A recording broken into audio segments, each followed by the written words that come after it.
Many students often get confused between the differences between private and public sector. So in this video, I'll briefly go through the key differences on how to differentiate between the two. This topic will be tested at the AO2 level. And if you're wondering what these assessment objectives or AOs mean, you can check out the exam skills video on the Diplomly website. This is our first video for topic 1.2. You might want to check out and refer to the other videos for further review on this topic on business entities. So let's get started. So here you can see that we have given you the differences, okay, in terms of the definitions for private sector and public sector, okay? This is tested at the AO2 level, so meaning that you can expect questions that ranges from something as simple as a definition question, and a state or describe question to something that will ask you to explain and distinguish the differences between the two in the context of a case study. Now, just for your content understanding, private sector basically refers to any organizations that are controlled and owned by private individual. So the key word here is private individual that we're talking about. And the main aim for these businesses is that they are or they exist in the private sector to make a profit. So any organizations or any types of business entities that are owned and controlled privately, their main aim is to make a profit.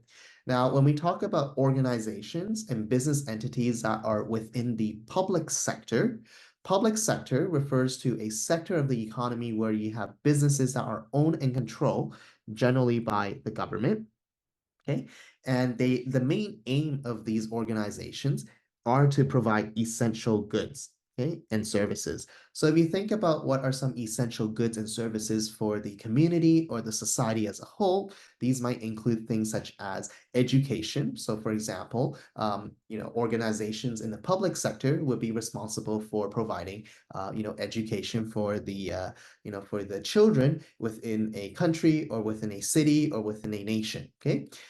If you think about it, you also have, for example, hospital services, okay, or medical services. So in some countries, such as Canada, for example, the healthcare system tends to be more focused on the public sector because the hospitals operate in a way to provide this essential service, and it is owned and controlled by the government in order to provide healthcare services to the citizens in Canada. Okay, whereas in some countries such as the US, you might see that there are medical institutions and medical organizations that are in the private sector. So they're not owned by the government of the United States. They are controlled by private organizations or individuals, and their main aim is to make a profit. Okay.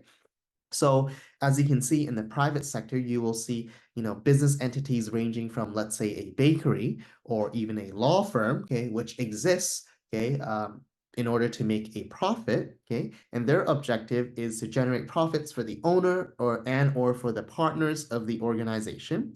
Generally speaking, with private sector, in order for them to start businesses in the private sector, they need to basically use their own money. So it is self-funded, or it could be by a third party. So obtaining external sources of finance through, let's say, a bank loan from a bank, okay, or from another lender to kickstart a business within the private sector, okay?